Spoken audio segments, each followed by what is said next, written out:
The viewers से जो आप सभी का स्वागत है हमारे चैनल एड्यू मंत्रा पे। और आज हम लोग खत्म करने वाले हैं हमारा chapter number 1 number system with the exercise 1.6।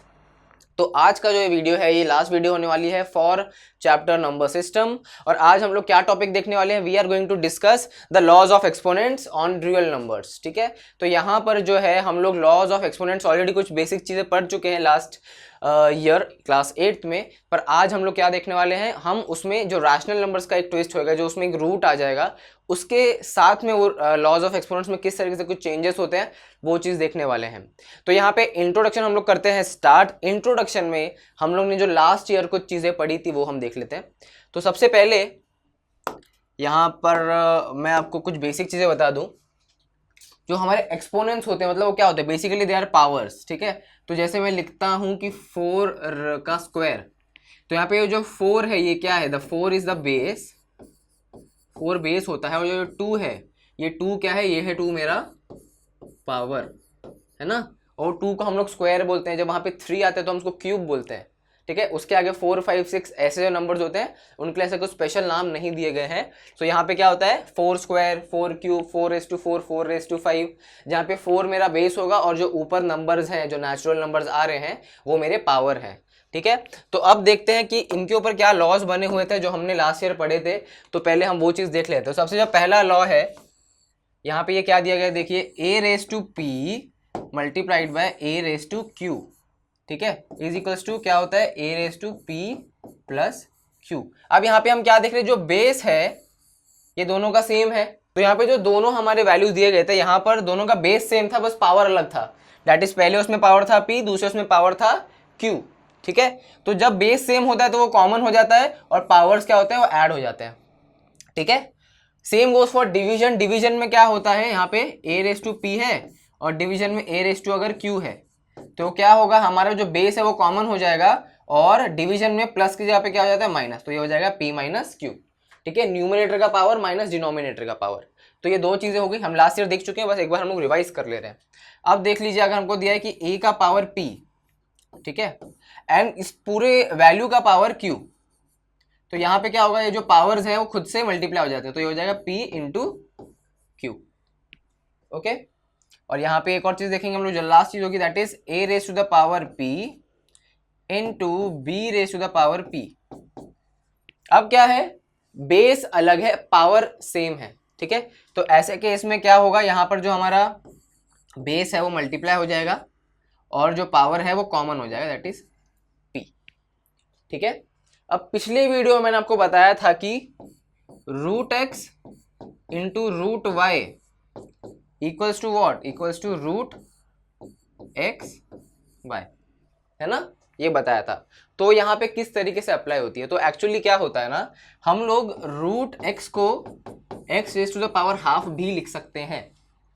ठीक है, तो अगर मैं x⁻½ लिख रहा हूं तो यहाँ पे ये क्या हो जाएगा, ये हो जाता है x⁻½ इंटू y⁻½ सही बात है। अब अगर मैं ये वाला जो हमारा फोर्थ वाला जो लॉ ऑफ एक्सपोनेंट वो यूज करूँ तो क्या होगा, पावर हमारा कॉमन है तो x इंटू वाई हो जाएगा, तो ये हो जाएगा x into Y the whole raise to half.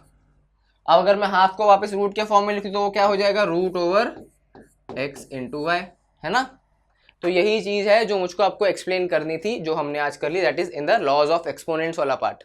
ठीक है, तो यहाँ पर जो है ये हमारे 4 लॉज हैं जो आपको याद रखने हैं। ठीक है, ये सेम चीज यहाँ पे डिवीजन में भी होगी। ठीक है, वहां पर क्या हो जाएगा, a/b और द होल रेज टू जो पावर है कॉमन वो p। ठीक है, अब आगे देखते हैं, यहाँ पर हमको दिया है रूट के बेसिस पे। ठीक है, तो समझ लीजिए कि आपके पास एक नंबर है a⁻m/n। ठीक है, जैसे मैंने आपको a⁻½ का बताया था वो रूट हो जाता है, वैसे यहाँ पे क्या होगा, ये n बेस रूट हो जाएगा किसका, a का, और the whole raise to m हो जाएगा। ठीक है, जिस तरीके से दिया गया है। और ये जो m है, ये जो मैं the whole raise to m लिया है, मैं उसको अंदर भी ले सकता हूँ, तो ये कैसा हो जाएगा, और इसे a का a⁻m हो जाएगा।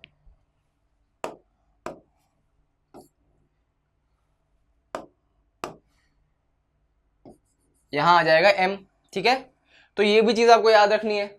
ओके, तो keeping all this thing in mind, ये 5 चीज आपको यहाँ पे याद रखनी है।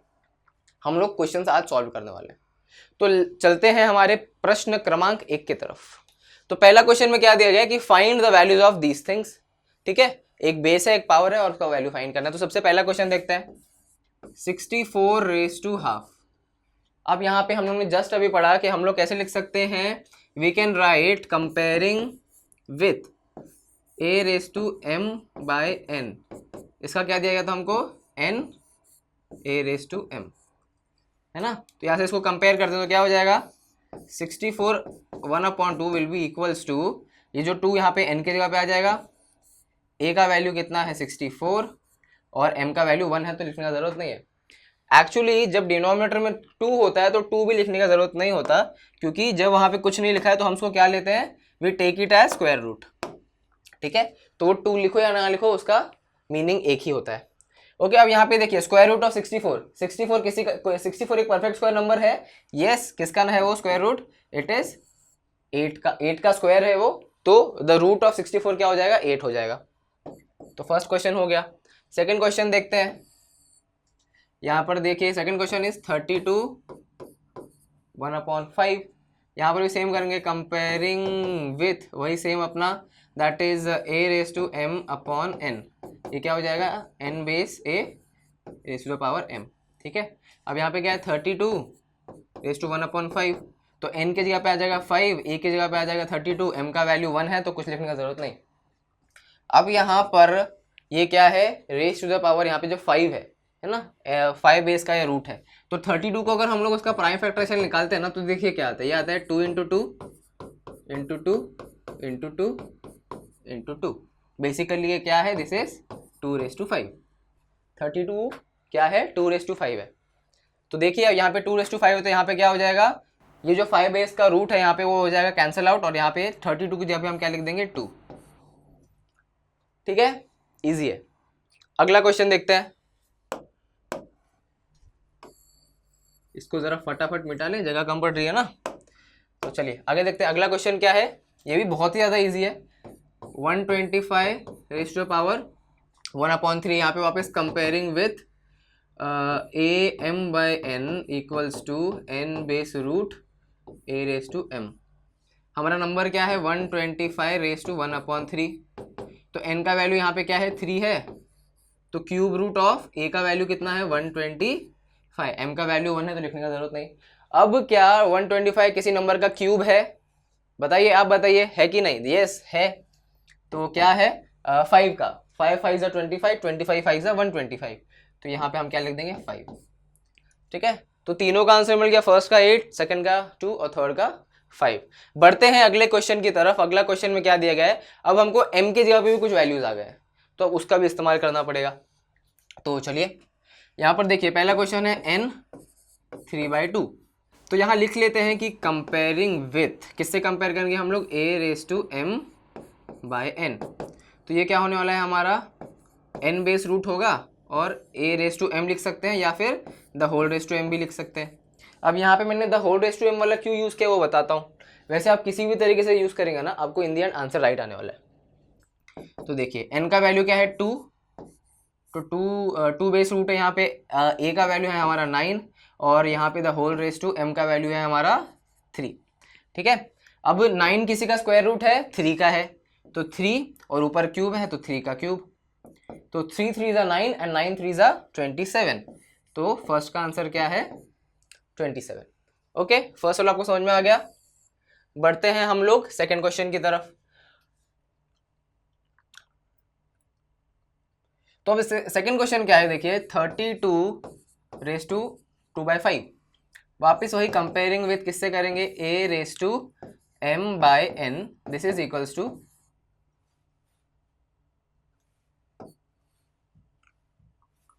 तो यहाँ पे क्या आ जाएगा n base root a raise to, यहाँ पे m का वैल्यू क्या है जरा देखें, स्क्वायर है, तो अभी क्या करेंगे the whole raise to m हो जाएगा ये। अब देखते हैं क्या है हमारा 32 2/5 है, तो n की जगह पे आने वाला है 5 बेस रूट, a का वैल्यू है 32 द होल रेज टू 2। ठीक है, अब हमने देखा था कि 5 बेस रूट 32 कितना होता है, 2 होता है ना, तो वहीं पे क्या आ जाएगा ये, क्योंकि 2 रेज टू 5 होता है 32, तो ये 2 और फिर उसका स्क्वायर, तो 2 का स्क्वायर कितना हो गया भाई साहब, 4 हो गया। अब जो अगला क्वेश्चन है दैट इज 16 रेस टू 3/4। ठीक है, ये भी सेम मेथड से आपको करना है एंड ये आप करेंगे सॉल्व और कमेंट सेक्शन में इसका आंसर बताएंगे। ठीक है, मैं देखने वाला हूँ कौन कौन कमेंट कर रहा है। ठीक है, इससे समझ में आता है कौन यहाँ पे एक्चुअली पढ़ाई कर रहा है और कौन बस ऐसे ही आ जा रहा है। अब देखते हैं अगला वाला क्वेश्चन थोड़ा अलग है, इसलिए वो करते हैं सॉल्व।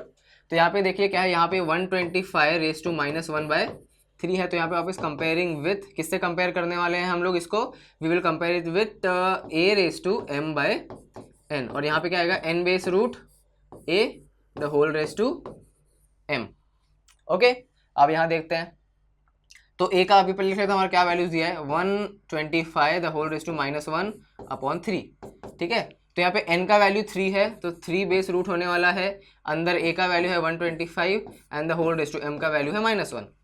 ठीक है, अब मुझे पता है कि क्यूब रूट ऑफ 125 कितना होता है, 5 होता है। सो ये हो जाएगा 5 रेस टू -1। अब ये -1 का क्या चक्कर है, ठीक है, तो बेसिकली क्या होता है, जब भी हमारे पावर में नेगेटिव नंबर आता है, इसका मतलब क्या है कि उसको या तो न्यूमरेटर से डिनोमिनेटर में लेके जाना पड़ेगा या तो डिनोमिनेटर से न्यूमरेटर में, तब जाके वो पॉजिटिव होता है। ठीक है, तो अगर हमको साइन चेंज करना है तो उसको हम लोग को क्या करना पड़ेगा, रेसिप्रोकल। तो अब ये न्यूमरेटर में नेगेटिव है, मतलब डिनोमिनेटर में पॉजिटिव हो जाएगा। तो अगर मैं उसको 1/5 लिखूं तो वो ऊपर का माइनस साइन हट जाएगा। ठीक है, तो इसका आंसर क्या आएगा, 1/5। इसी के साथ हमारा क्वेश्चन नंबर 2 भी हो जाता है। और क्वेश्चन नंबर 2 का जो थर्ड वाला क्वेश्चन था, ये आपको कमेंट करके जरूर बताना है। ठीक है, अगला क्वेश्चन देखते हैं। यहाँ पे हमको सिंप्लीफाई करना है। ओके, तो देखते हैं यहाँ पे फर्स्ट क्वेश्चन कैसा है। फर्स्ट क्वेश्चन है 2 raise to 2/3 into 2 raise to 1/5। अब देखिए इस एग्जाम्पल में क्या है, यहाँ पर कंपेयरिंग विथ, देखिए बेस कॉमन है, पावर अलग है, तो क्या करेंगे, comparing with a raise to p into a raise to q। क्या होता है वो, a कॉमन हो जाता है और क्योंकि मल्टीप्लीकेशन है तो p प्लस q हो जाएगा। तो वही सेम चीज हमको सॉल्व करनी है। अब यहाँ पे क्या करेंगे, कंपेयर किया तो ये क्या हो जाता है, 2 raise to 2/3 into 2 raise to 1/5। अब ये क्या हो जाएगा, बेस कॉमन हो जाएगा और जो पावर है वो ऐड हो जाएंगे, तो ये हो जाएगा 2/3 प्लस 1/5। इसको करते हैं, बेस तो कॉमन है। अब यहाँ पे ऐड करने के लिए हमको पता है, दो फ्रैक्शन को ऐड करने के लिए उनके डिनोमिनेटर्स सेम होने चाहिए, कॉमन होने चाहिए। तो यहाँ पे हम क्या करेंगे, क्रॉस मल्टीप्लाई कर लेते हैं। जो फर्स्ट वाला टर्म है इसको न्यूमरेटर डिनोमिनेटर को मल्टीप्लाई बाय 5 करेंगे, और जो सेकेंड टर्म है यहाँ पे न्यूमरेटर और डिनोमिनेटर को मल्टीप्लाई बाय 3 करेंगे। तो यहाँ पे 5 2 ज़ा 10 हो जाएगा एंड 5 3 ज़ा 15 हो जाएगा, प्लस यहाँ पे हम 3 से करने वाले तो 3 1 ज़ा 3 एंड 5 3 ज़ा 15। बेस हो गया कॉमन, जो डिनोमिनेटर कॉमन हो गया, तो यहाँ पे बेस तो है ही कॉमन, यहाँ पे हो जाएगा 10 प्लस 3/15। तो इसका वैल्यू कितना आ जाएगा, 2 रेस टू 13/15। ठीक है, तो ये फर्स्ट क्वेश्चन हमने यहाँ पे सॉल्व कर लिया है, आप नोट कर लीजिए। तो चलिए अब करते हैं क्वेश्चन नंबर जो है हमारा सेकंड। क्वेश्चन नंबर सेकंड देखते हैं किस तरीके का होने वाला है। तो यहाँ पर जो क्वेश्चन है वो कुछ इस तरीके का कि 1/3 का क्यूब और ये पूरे फ्रैक्शन का द होल रेस टू 7। ठीक है, तो यहाँ पे हम किससे करने वाले हैं इसको कंपेयर। सो कंपेयरिंग विथ, हमको पता है कि a raise to b the whole raise to p, ये क्या होता है, a raise to p upon b raise to p, है ना, क्योंकि पावर सेम है तो वो दोनों में हम यूज कर सकते हैं। ओके, तो यहाँ पर क्या हो जाएगा हमारा, जो हमारा क्वेश्चन पहले वो लिख लेते हैं, 1/3 का क्यूब और उसके ऊपर द होल रेस टू 7। तो यहाँ पे जो 7 है वो न्यूमरेटर और डिनोमिनेटर दोनों को मिल जाएगा, ये हो जाएगा 1/7 और नीचे आ जाएगा 3 का क्यूब कितना होता है, 9 होता है, सो 9/7। ओके, तो यहाँ पे हम इसको लिख लेंगे कि 1/9 रेस टू 7। अब आपने क्या करना है, 9 रेस टू 7 का वैल्यू फाइंड करिए और 1/, वो नंबर आ जाएगा, ये आपका आंसर हो जाएगा। ठीक है, ठीक है, कुछ कैलकुलेशन है जो आप करिए तो उससे क्या होगा, आपका कैलकुलेशन स्पीड भी बढ़ेगा।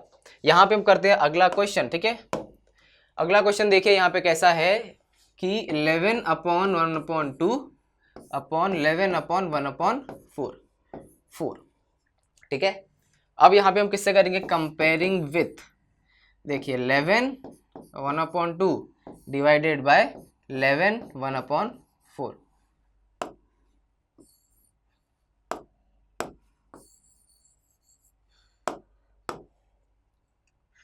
ए